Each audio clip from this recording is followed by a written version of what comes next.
Arcus 3.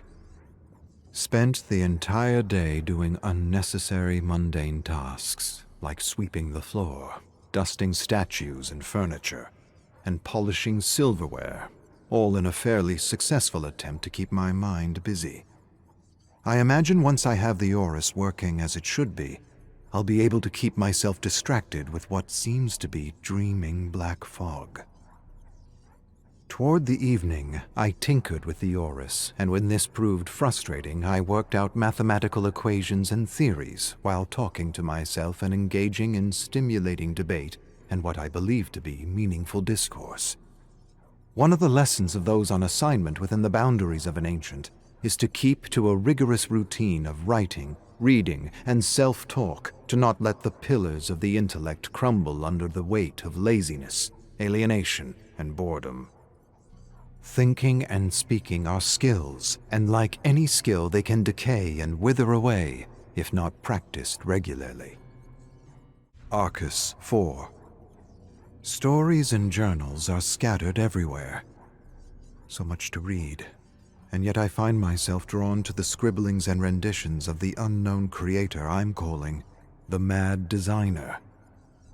Journals filled with the wild sketches and musings of people I imagine are caught in other parts of this living dimension. People juxtaposed with other terror worlds and timelines that make little or no sense to who they are or where they're from. The illustrations and notes are foolish, absurd, and quite contradictory, and yet they bring moments of levity to my life, which does the soul good. I suppose it's a form of absurd escapism I turn to when I'm not reading the more traditional stories. Interestingly enough, I found 17 versions of a story featuring a killer named Evan, written by 17 versions of the same author from the Omniverse. 17 similar stories with sometimes subtle, sometimes significant differences. What I find particularly interesting is how the stories are written as fiction in one world and non-fiction in another. It reminds me of Universus Alveo, a theory that suggests that the human mind might very well be equipped with a powerful networking mechanism that reaches out to other worlds for wisdom and knowledge from our other selves. Some can use their minds in this way, and others can't. The theory suggests that those who have experienced trauma in their formative years detach from their reality, allowing them to explore other realities and worlds with relative ease. Artists like magicians and shamans see small things in the big, unexplainable, endless dream that is the Omniverse, and they bring these ideas or insights back to entertain, enlighten, and inspire the world. Fiction in one world, non-fiction in another. Everything is real, or nothing is. And here in the Chamber of Blood, there are countless horror stories of every variety. So many that it seems to me that one of the unknown prisoners was collecting these stories as a way to discover more about their imprisonment, the entity, and the terrible screams coming from the surrounding abyss. Whether this is true or not, I'm not sure, but what I do know is I spent the whole night reading my favorite stories out loud, like my father used to do by the fireplace. And the entire time I couldn't help but wonder, how could anyone have accessed and assembled such a rich collection of notes, journals, and stories? I have no immediate answer, but I suspect by the texture and density of the fog that I may be in a place as complex, mysterious, and misunderstood as a black hole, a living, breathing, all-consuming black hole, the serpent of infinity that gorges on its tail, that eats itself endlessly as it spirals downward into the cosmic Fibonacci stew that is life incomprehensible. Arcus 8282. Dozens of severed heads in the den, and I'm not sure how they got there. I stared at them all day, recognizing a few of them from the last few memories I've been exploring. It took me all night, but I made a cairn with the heads outside the door. When I was done, they began to talk and argue and bicker with each other over pedestrian nonsense. I squeezed my eyes shut until silence returned. When I opened my eyes again, they were gone. I then returned inside and retired to the Chamber of Blood, where I read stories aloud and went through the absurd creations of the mad designer. Chamber of Blood, most brutal murder in Sunny Lake history. A young woman is on trial for first-degree murder in the decapitation of her husband's mother, whose charred remains were found in mason jars in the suspect's solarium, while her head was found mangled in a broken blender in the kitchen. Samara Dwenlis, 33, is charged with first-degree murder in the June 2037 killing of Kirsty Hartz, 67. The trial commenced on Thursday. Prosecutors said they would not entertain a plea of insanity, despite the 911 call the suspect made claiming her mother-in-law was a vampire. The 911 call describes an ancient conspiracy with vampires who live among us and draw their powers from another dimension. Obscura, beyond understanding. The tower is alive. I have memories of what the tower was the night before, and it changes the next day. It changes in ways that defy reason, or anything we've come to know about the ontology of these ancients back home. It's entirely possible that if you were to understand all that this place is, that you would go insane.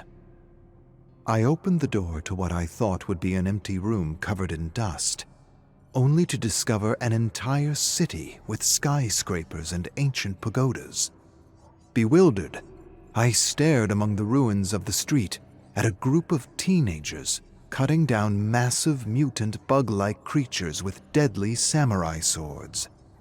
I quickly closed the door and opened it again to find the city was gone. It had completely disappeared. Nothing there but a small, dusty room with a strange-looking spider crawling toward me. I crushed the spider under the heel of my boot and didn't even attempt to understand what had just transpired. Chamber of Blood, Harbinger of Hell, Beneath the Ruins, 1. Stefan sipped his cold Turkish coffee as he read over his early morning efforts toward a short story he hoped to share on his blog. He read the opening lines and decided they could be stronger. With a sigh, he tore the yellow page from the legal pad, crumpled it into a ball, and tossed it into a growing pile of false starts in the middle of the opulent black and burgundy hotel room. He slammed the desk, frustrated, and wanted to write something fun and original for his blog, yet nothing came to him. The latest episode, sponsored by their mysterious benefactor, had his production team investigate ancient tombs in southwest Turkey. Not so much him, but his niece and nephew, who had tougher nerves for the macabre. Stefan much preferred a safe and cozy hotel room where he could raid the minibar and see to the logistics of the show. It wasn't that he didn't like adventure. It was more that he didn't like graves, tombs, or places that felt dark, creepy, and dangerous. Hattie had once suggested that he wrote horror stories as a kind of therapy to work out his fears and anxieties of the unknown. She was half right. The other half was that he simply liked to be alone. Alone with all the characters and voices chattering in his head. Voices that demanded to be heard and set to paper. Now the voices were compelling him to write a vampire story. Their benefactor claimed that there had been a village of real vampires in ancient Anatolia that had been hidden from the rest of the world. According to the intelligence provided, vampires weren't fictional monsters, but actual intra-dimensional creatures that had once tried to overrun the world. They had been defeated by an unknown group of mystical warriors. Somehow, The few creatures that had survived managed to erase themselves from history by warping and weaving whatever memory of them was left into exaggerated myths and legends. Stefan found this theory of myths and legends and parallel worlds interesting, if not intriguing. Vampires real. Actually real. Nothing like the movies, but real nevertheless. One theory he had just finished reading online suggested that everything created or imagined existed somewhere in the Garden of Infinity.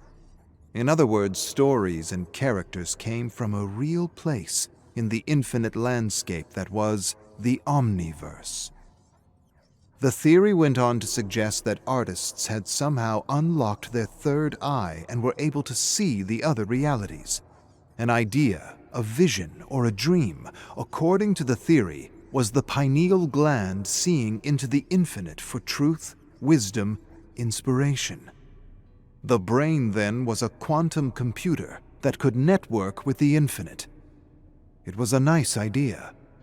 It meant his most cherished characters from his favorite books were somehow, somewhere, real. A sudden knock at the door startled him out of his quantum musings. "Mr. Wa, your lunch is ready." Lunchtime already, and Stefan still didn't have his story.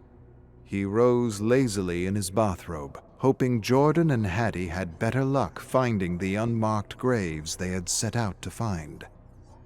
He imagined his niece and nephew were enjoying the sun while filming the ruins, and relishing the peanut butter and banana sandwiches he had prepared for them. Chamber of Blood, Harbinger of Hell, beneath the ruins, 2. "Move away from the casket!" A middle-aged woman with blonde hair and blue eyes, dressed in a black suit, pointed a revolver at Hattie and Jordan. Hattie dropped her shovel, sighed, exchanged a look with her brother, and stepped away from the bolted casket. "Who do you work for?" Hattie asked, eyeing the woman. "That, my dear, does not concern you." Jordan shook his head. "I don't think you should open it." "Shut up. My brother's right." Hattie pointed at the symbols etched all in the rotten wood of the casket. "It's a warning of some kind. Whatever's in there is meant to stay in there." She scrutinized the half-crescent and 3 dots and wondered what they meant. They didn't resemble any of the other symbols she had come across in the last few months. "Superstitious nonsense," the woman yelled, aimed the revolver at the bolt, and pulled the trigger. A report echoed through the ruins and the surrounding forest.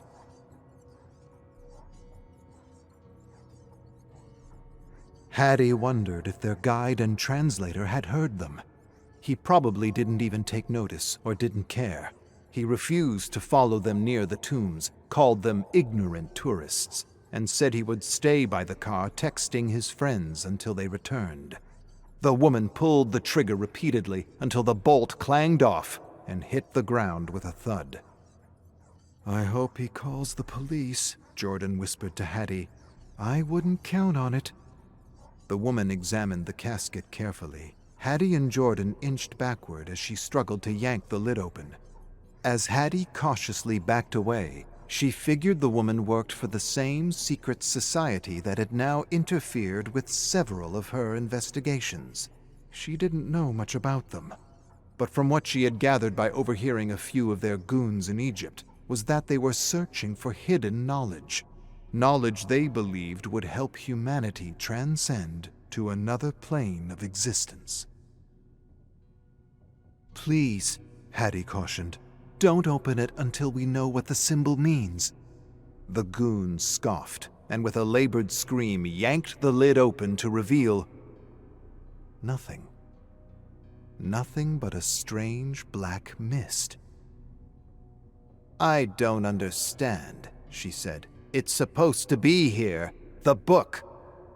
The goon's eyes narrowed. Frustration creased her face as black mist suddenly rose and spiraled into her mouth and nose as though it were alive.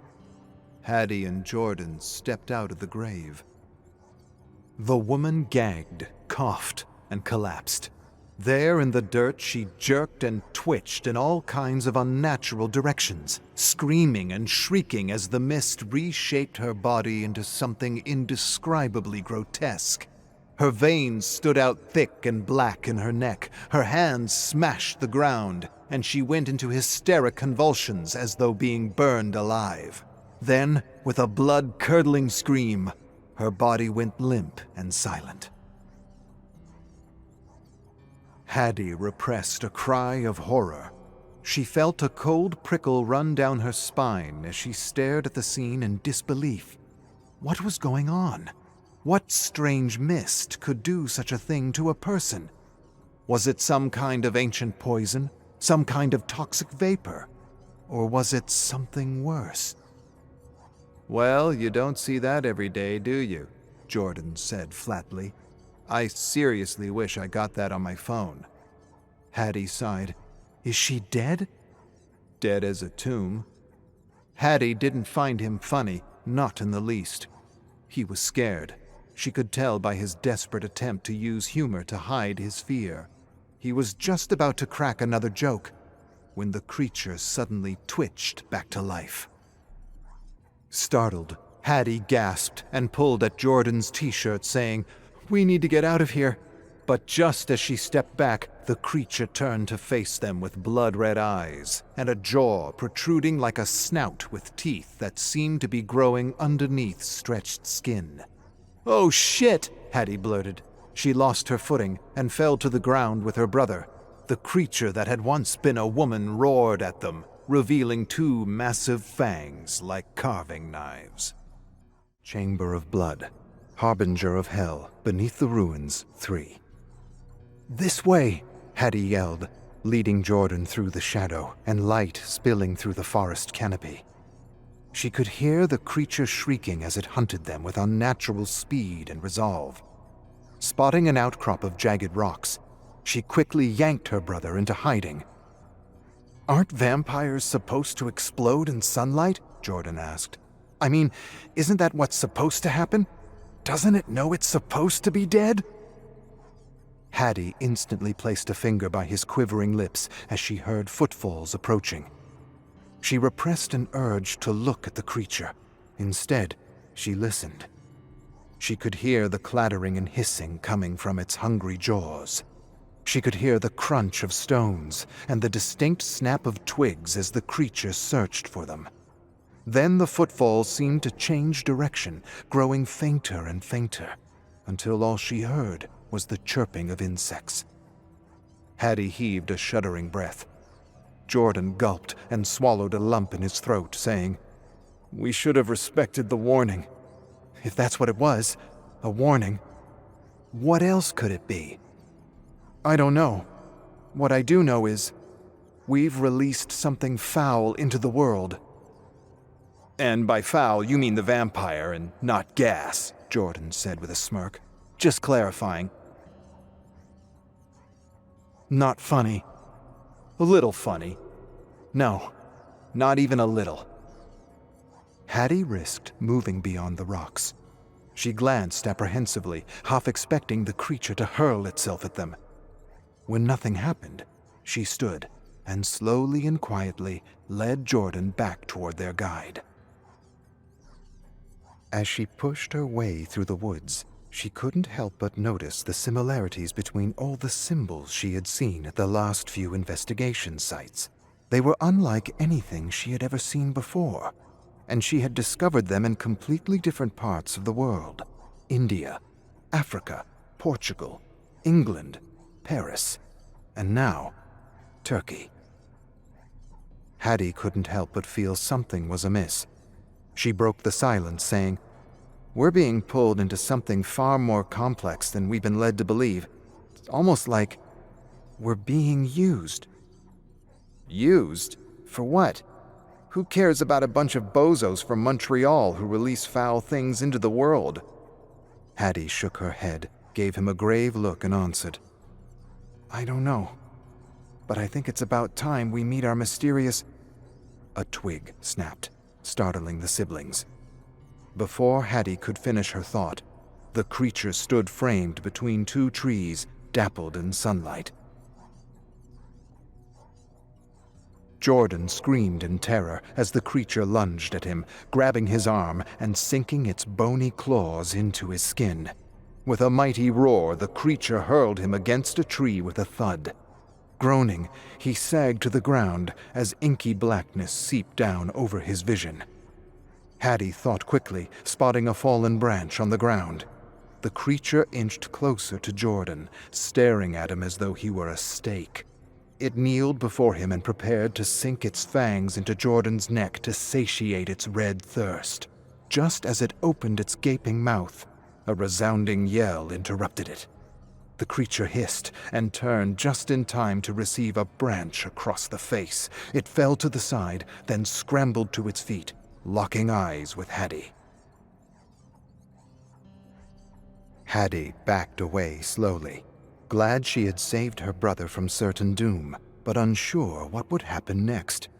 Then, inspired by the vampire films she had seen with her Uncle Stefan, she turned the sharp side of the branch to face the creature just as it pounced on her like a lion. The makeshift stake hit its mark, skewering the creature straight through its monstrous heart. The creature shrieked something awful and collapsed to its knees, holding the stake. Wiping her brow, Hattie stepped away from the creature and approached her brother. But a sudden squelching sound froze her to the core.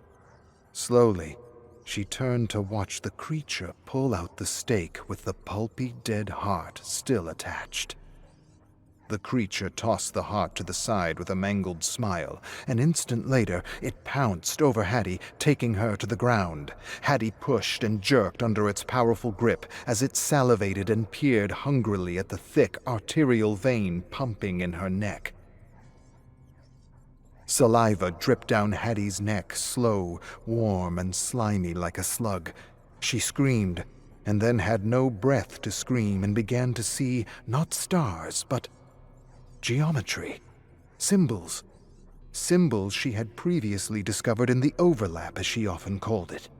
She didn't know what else to call what she understood to be a Venn intersection of worlds, where she could see and access knowledge and memories no one else could. Hattie closed her eyes and saw the twisted triangle symbol she had just uncovered in an ancient temple. Then she saw the strange circle slashed in half, with a line that she had discovered all over the walls and floor of an abandoned asylum, as though someone or something was conducting dark experiments in the overlap on the patients. It was all very bizarre and new to her.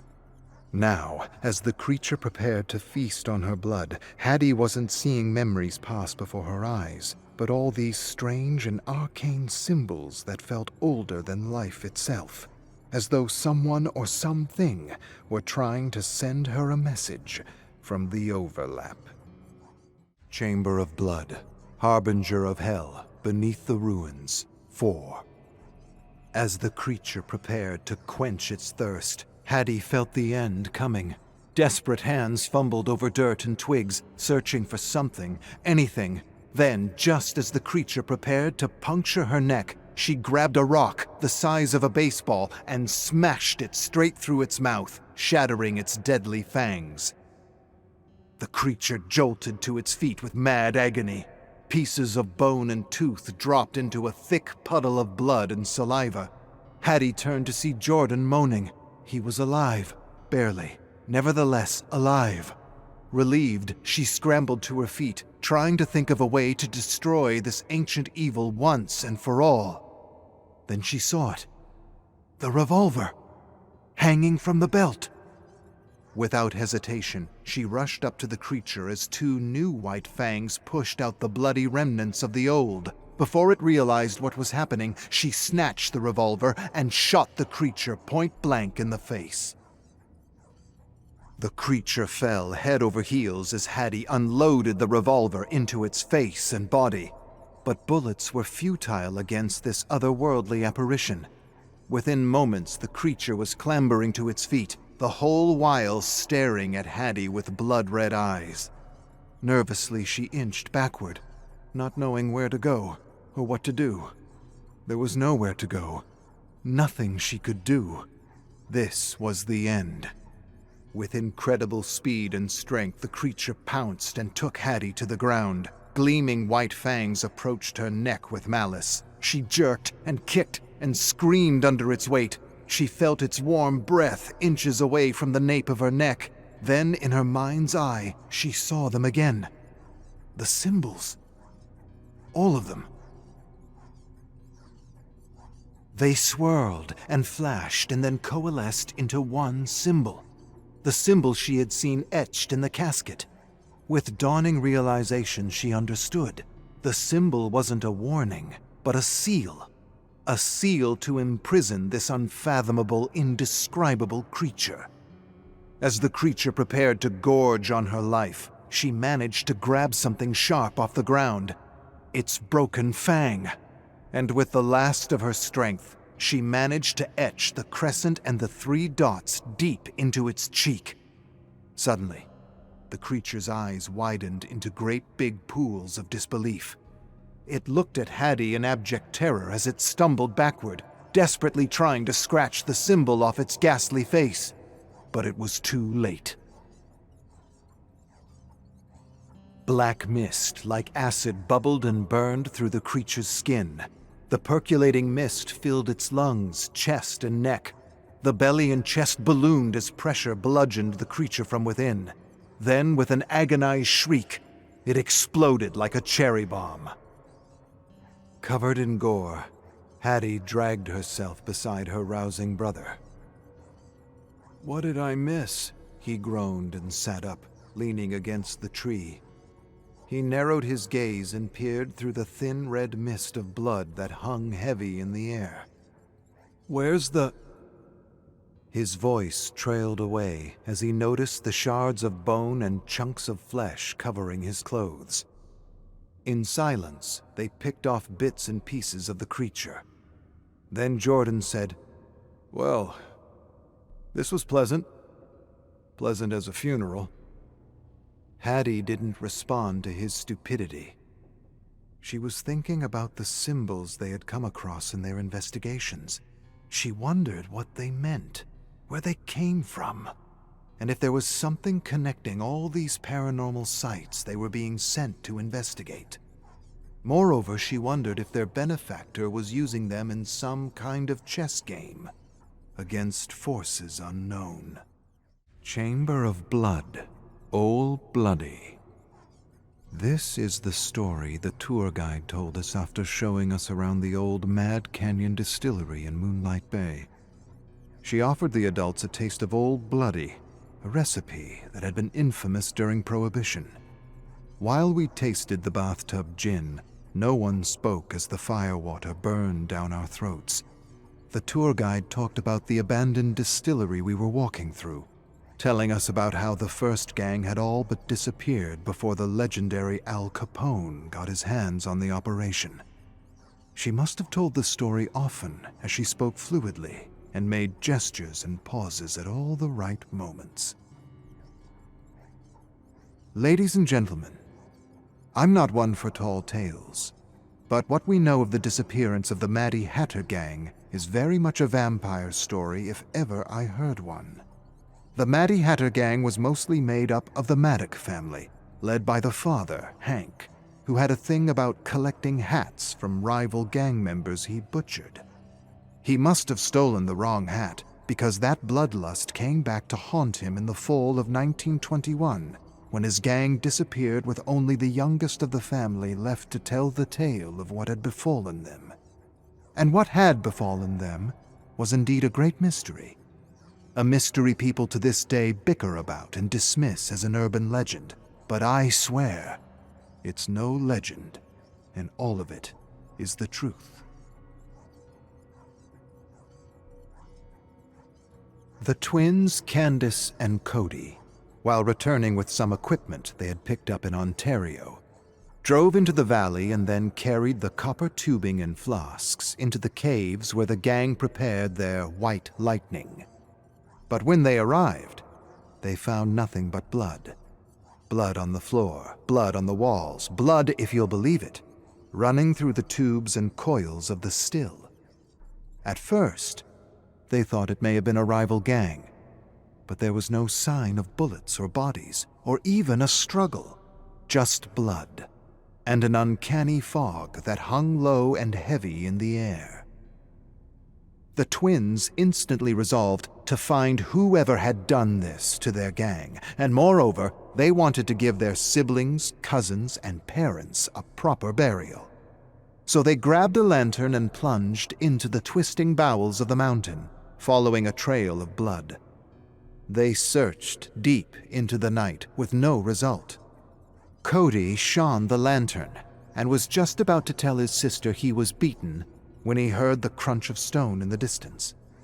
He charged ahead, and she chased after him, stumbling over a boulder, hitting her head against the ground, and losing consciousness.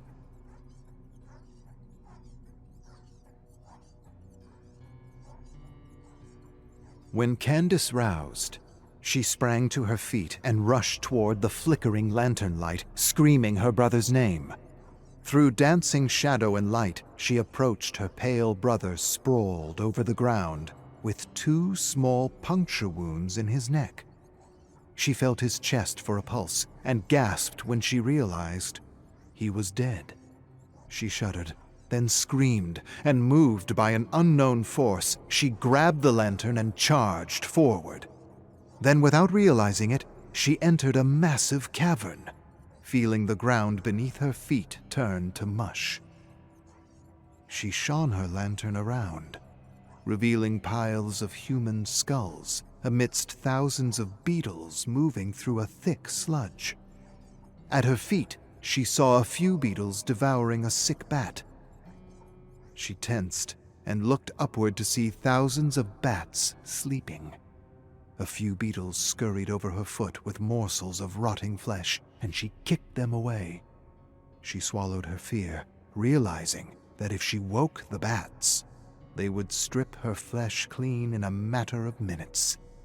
Then she glanced at the familiar barrels in the corner by a pile of animal bones. Silently and carefully, she made her way past the bones. Opening the barrel, she cringed as a horrible stench assaulted her nose. She peered at the dark brew and wasn't sure what she was looking at. Then she realized she was staring at fermenting lumps of flesh in thick, putrid blood. She was in the vampire's lair. But before she could continue her search, a roar suddenly startled her. Candace turned and found herself staring at a demon with fangs, with a swirling black fog rising at its feet.